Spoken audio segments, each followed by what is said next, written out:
Hello po mga kapatid. Isang pinagpalang umaga na naman po sa ating lahat. Pinagpala talaga tayo ng ating Diyos. Una dahil ginising niya tayo ngayong umagang ito ng maayos at malakas ang ating katawan. At binigyan pa niya tayo ng pagkakataon para makapakinig, magbasa at mag-aral ng kanyang salita. Kaya ating itong ipagpapasalamat sa ating Diyos. Tayo po ay manalangin. Ama sa langit, aming Diyos na makapangyarihan sa lahat, aming Diyos na mapagpala, aming Diyos na mapagmahal. Maraming salamat na naman ngayong umagang ito, Lord God, dahil muli mo kami ginising at pinagsama-sama para makinig ng iyong mga makapangyarihang salita. Lord, muli mo po kami samahan, turuan at gabayan upang maging maayos ang aming pag-aaral ng iyong salita. I pray, Lord, na maisabuhay namin ang iyong mga sasabihin ngayong umagang ito, Lord. At muli mo po akong samahan, turuan at gabayan din, Lord God, para lahat ng aking sasabihin ay galing lamang po sa iyong salita. Maraming salamat po muli sa pagsama mo na naman sa aming pag-aaral ngayong umagang ito. Kaya, Lord, salamat po at kiniklaim namin na muli itong tagumpay ang aming gawain ito dahil po kasama ka namin. Muli, Lord, pinupuri ka namin, pinasasalamatan, sinasamba ka namin sa tanging pangalan na aming Panginoong Hesus, na aming tagapagligtas. Lahat tayo ay magsabi ng Amen and Amen. At ito po ang aking channel.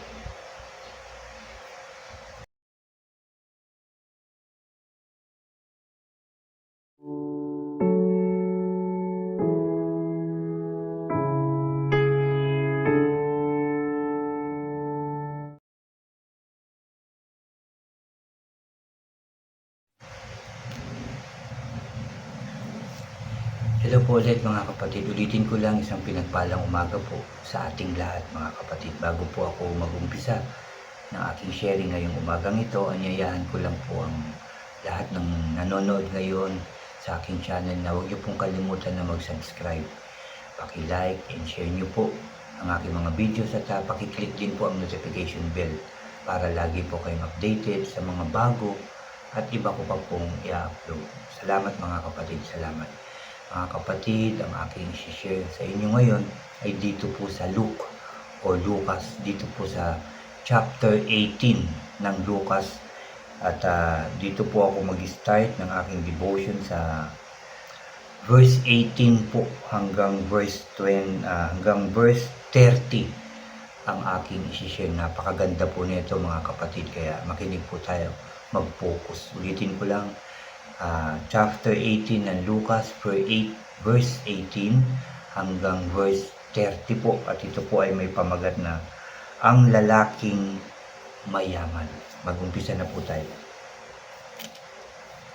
Sabi po dito, isang pinuno ng mga Hudyo ang nagtanong kay Jesus, "Mabuting guro, ano po ang dapat kong gawin upang magkaroon ng buhay na walang hanggan?"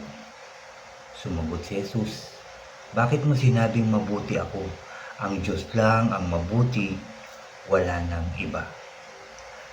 Alam mo ang sinasabi ng kautusan, huwag kang mangangalunya, huwag kang papatay, huwag kang magnanakaw, huwag kang sasaksi ng kasinungalingan at igalang mo ang iyong ama't ina." Sumagot ang lalaki, Sinunod ko na po ang lahat ng iyan mula pagkabata." Nang marinig iyon ni Jesus, ay sinabi niya, "Isang bagay pa ang kulang sa iyo. Ipagbili mo ang lahat ng ari-arian mo at ipamigay mo ang pera sa mga mahihirap at magkaroon ka ng kayamanan sa langit. Pagkatapos bumalik ka at sumunod sa akin." Nalungkot ang lalaki nang marinig ito dahil napakayaman niya.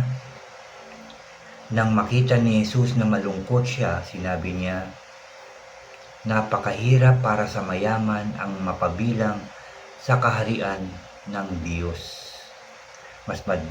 Mas madali pang makapasok ang isang kamelyo sa butas ng karayom kaysa sa mapabilang ang isang mayaman sa kaharian ng Diyos." Tinanong siya ng mga nakarinig nito kung ganoon po, sino na lang ang maliligtas? Sumagot si Jesus, ang imposible sa tao ay posible sa Diyos. Sinabi ni Pedro, paano naman kami? Iniwan namin ang lahat upang sumunod sa inyo. Sumagot si Jesus, sinasabi ko sa inyo ang totoo. Ang sinumang nag-iwan ng bahay, asawa, mga kapatid, mga magulang at mga anak alang-alang sa kaharian ng Diyos ay tatanggap sa panahong ito ng mas marami pa kaysa sa mga iniwan niya at tatanggap din ng buhay na walang hanggan sa darating na panahon. Salamat sa pagkakabasa ng salita ng ating Diyos. Dito mga kapatid, sinabi sa atin ng ating Panginoong Hesus. Kasi ang Panginoong Hesus ang nagsasalita dyan. Yun nga, yung tanong ng lalaki, no, ng isang, sabi rito, isang pinuno ng mga Hudyo ang nagtanong kay Hesus, mabuting guro, ano po ang dapat kong gawin upang magkaroon ng buhay na walang hanggan? At sinabi niya, yung nalalaman din nating kautusan sa kasulatan, di ba, sa Ten Commandments, na sinabi niya, huwag kang mangangalunya, huwag kang papatay, huwag kang magnanakaw, huwag kang sasaksi ng kasinungalingan at igalang mo ang iyong ama't ina. Sinabi niya, ginawa na raw niyan lahat ng yan. Simula pa, pagkabata. Pero nang sabihin ng Panginoon, may isa pa, sabi niya, ibenta mo ang lahat ng iyong ari-arian at ipamigay sa mahihirap at sumunod ka sa akin, sabi ng Panginoong Hesus. Nalungkot ang lalaki. Naisip ko lang din, no? Mahirap talaga yon mga kapatid, na ipamigay ang iyong kayamanan sa mahihirap at susunod ka sa Panginoong Hesus. Di ba po? Pinaghirapan mo yun, pinagtrabahuhan mo yun ng mahabang panahon, o sabihin naman natin na inherit mo yun sa iyong mga magulang, tapos ibibenta mo lang ng ganun, samantalang yun na ipinaghirapan din, no? Pinaghirapan ng iyong mga magulang o yung lolo o yung kanununuan, tapos ibibenta mo lang lahat yun. Di ba po, kung iisipin natin to literal, no, ay mahirap talaga. Pero yun ang inuutos ng ating Panginoon sa Jesus sa atin, na huwag tayong mag-focus doon sa kayamanan na meron tayo. Mag-focus tayo saan? Doon sa kayamanan para sa langit. Mag-impok tayo dito ng kabutihan, ng pagmamahal sa kapwa. Diba? Dito natin i-impok yan. Yung paggawa ng mabuti, yung pagsunod sa salita ng ating Diyos at pagbabahagi nito, yan ang dapat nating ipunin para pag dumating ang panahon. Ano sabi ng Panginoon si Jesus? Sabi niya sa verse 29, sumagot si Jesus, sinasabi ko sa inyo ang totoo. Ang sino mang mag-iwan ng bahay, asawa, mga kapatid, mga magulang at mga anak alang-alang sa kaharian ng Diyos ay tatanggap sa panahon ito ng mas marami pa kaysa sa mga iniwan niya, at tatanggap din ng buhay na walang hanggan sa darating na panahon, no? Ibig sabihin, di ba, talagang sumunod ka sa ating Panginoong Hesus, naghayag ka ng salita, wala ka ng time sa pamilya mo, huwag kang mag-alala, hindi sila pababayaan ng Diyos, di ba? Hahayo tayo, mag-share tayo ng Word of God, iiwan natin yung ating tahanan, iiwan natin yung ating mga anak o asawa, babalik din naman tayo sa bahay pagkatapos natin, di ba, humayo. At kung ano man yung pangangailangan nila, dahil inuuna mo ang Diyos, hindi sila pababayaan ng Diyos, gagabayan sila, poproteksyonan sila, iingatan sila ng ating Diyos, at bibiyayaan sila, ibibigay yung kanilang mga pangangailangan. So, hindi natin iisipin ang mga bagay na yun, yung mga kayamanan, dahil nga ang Diyos ang magpo-provide sa atin, ang Diyos ang magbibigay sa atin ng ating mga pangangailangan everyday, mga kapatid. Sabi ko nga kanina, ang Diyos ang magpoprotekta sa ating mga mahal sa buhay, no? Hindi mo naman sila basta lalayasan na lang, iiwanan at pababayaan. Hindi naman. Ibig sabihin, basta unahin mo si Lord, umayo ka, ang Diyos ang bahala sa pamilya mo. Kung maisasama mo ang iyong asawa, ang iyong mga anak sa paglilingkod sa Diyos, ay napakaganda, di ba? Buong pamilya kayo maglilingkod sa Diyos. Di sinabi rito, napakarami ng ibibigay ng ating Diyos. Ang sino mang mag-iwan ng bahay, no, sabi niya dito, ay tatanggap sa panahon ito ng mas marami kaysa sa mga iniwan niya. Diba? Iniwan mo yung kayamanan mo. Diba? Sumunod ka kay Lord. Si Lord ang bahala. Mas marami ka pang matatanggap. Mas bibiyayaan ka ng Diyos dahil sa iyong ginagawa na paglilingkod sa ating Diyos. Yan ang tinuturo sa atin ng ating Diyos. Yan ang sinasabi ng Panginoong Hesus sa atin ngayong umagang ito, mga kapatid, ang maglingkod sa Kanya. Paghayag ng salita ng ating Diyos. At siyempre, tutuparin din natin yung huwag kang papatay, huwag kang magnanakaw, di ba? Gagalangin mo ang iyong ama't ina, susundin pa rin natin yan. At pagkatapos nun, nagawin na natin, na nagawa natin yung mga sinasabi na hindi natin dapat gawin, gagawin naman natin yung salita ng Diyos, yung inuutos naman ng Diyos sa atin na tayo'y hahayo, tayo mag-share ng Word of God. Yan naman ang gagawin natin. At ang Diyos na ang bahala sa ating lahat. Kasi ang Diyos ay hindi nagpapabaya sa mga taong tapat na sumusunod sa Kanya. Mapagmahal ang ating Diyos. Alam natin yan, mapagmahal ang ating Diyos dahil hanggang ngayon, maayos pa rin ang buhay natin. Di ba po? May pagkain, malakas ang katawan. Di ba? Yan ay galing sa Diyos. Lahat yan, lahat ng meron tayo galing sa Diyos. Kaya, bigyan natin ng oras ang ating Diyos. Yes, busy ka sa pagtatrabaho. Kailangan ng pamilya mo. Okay naman po yan. Pero huwag nating kakalimutan ang Diyos na nagbibigay ng lahat sa atin. Huwag nating kakalimutan na bigyan siya ng oras. Kagaya ng pampitong araw, mga kapatid, linggo. Diba? Sinabi rin na ibibigay natin yung araw na yun dahil yun ang araw ng pagpapahinga. So magpapahinga tayo. Gagawin natin magsimba, makinig ng salita ng Diyos, magpasalamat sa Diyos, ganun din sa bahay. Di ba po, pwede naman kumain ng masarap din sa bahay. Sama-sama kayo, magpipray kayo sama-sama. Tapos pag-uusapan nyo yung inyong natutunan o yung inyong devotion. Di ba, pag-uusapan nyo sa bahay. Tapos papahinga uli. Mamaya, magkukwentuhan na naman ng pag-uusapan na naman ng salita ng ating Diyos. Yun po yung pagpapahinga. Tapos maaga matutulog, mananalangin. Bukas pagising, pwede na naman, di ba, magtrabaho. Pero huwag kakalimutan, uunahin ng Diyos, uunahin manalangin, at ipagpasalamat yung kanyang paggising sa atin, pagbigay ng kalakasan, di ba? Hindi kakalimutan yung almusal na binigay sa atin ng ating Diyos.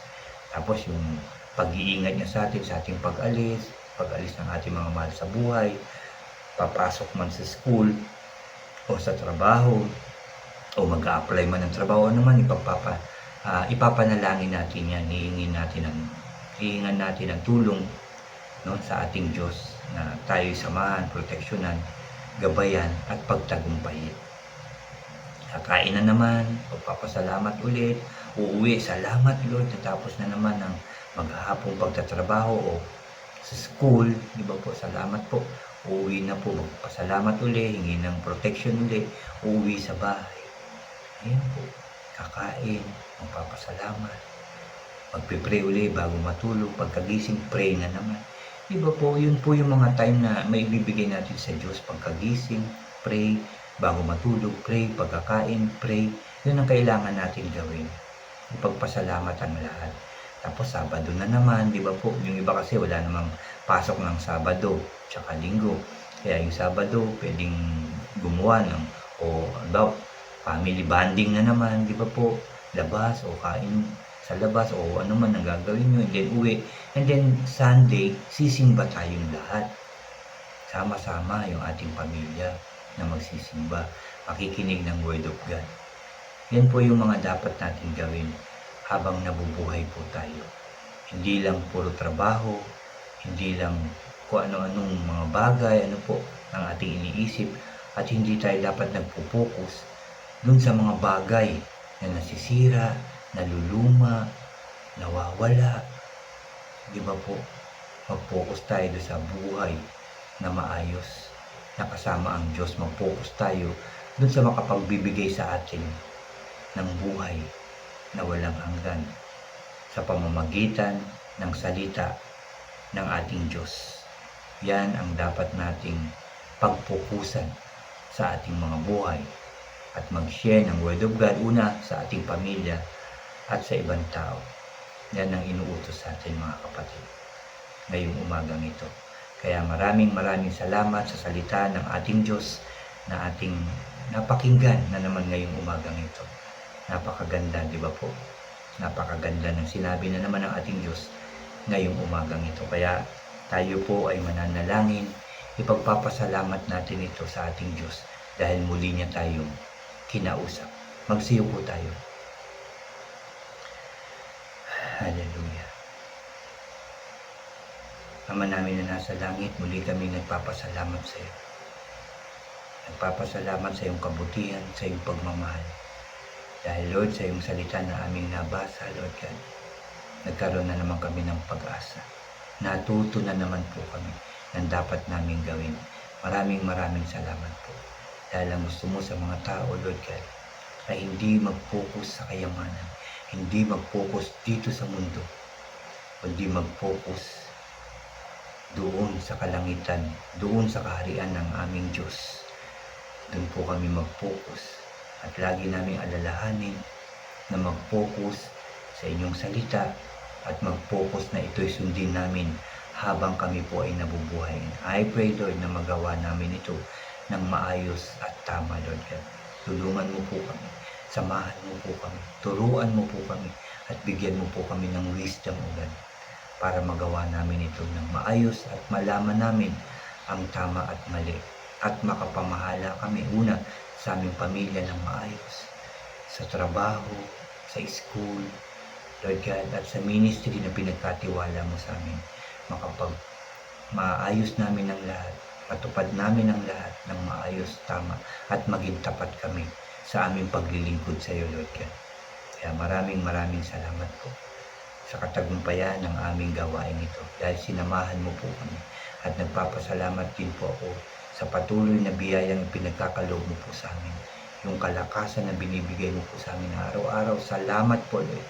Salamat sa pagkain din, Lord God. Salamat po, lumalakas kami sa pagkain binibigay mo sa amin. Sa lahat ng aming pangangailangan, Lord, ikaw ang nagpo-provide niyan. Kaya maayos, masaya, payapa at matagumpay ang aming buhay dahil po sa inyo, O God. Dahil po sa inyo. Kaya maraming salamat po. And I pray, Lord, na makasunod po kami sa inyo, sa inyong mga inuutos, sa inyong mga tuntunin, O God, upang maka-inherit kami doon sa langit, Lord God, upang marami kaming maipong kayamanan doon sa kaharian mo, O God. In Jesus' name. In Jesus' name. Maraming salamat po muli sa katagumpayan ng aming gawain ito, Lord God. Salamat po for all the blessings, guidance, protection, kalakasan, at pagpapagaling mo sa lahat ng may sakit at karamdaman. Dahil lahat ng nananalangin, nagtitiwala, tumaasa sa inyo, na sila'y pagagalingin mo po, sila'y pinagaling mo na. Sa pangalan ng Panginoong Hesus. Salamat po muli, Lord, sa iyong kabutihan, sa iyong pagmamahal. Salamat po. Muli, pinupuri ka namin, pinasasalamatan, sinasamba ka namin. Sa iyo lamang po ang pinakamataas na papuri at pagsamba. Sa tanging pangalan ng aming Panginoong Hesus, na aming tagapagligtas, lahat tayo ay magsabi ng Amen, Amen, and Amen po. Amen. Salamat sa salita ng ating Diyos. Salamat at nakarating ang ating panalangin sa ating Diyos. I-claim nyo na po yan. Nakarating sa Diyos ang ating panalangin at ito'y kanyang tinugon na. God bless po sa inyong lahat at God bless po sa ating lahat.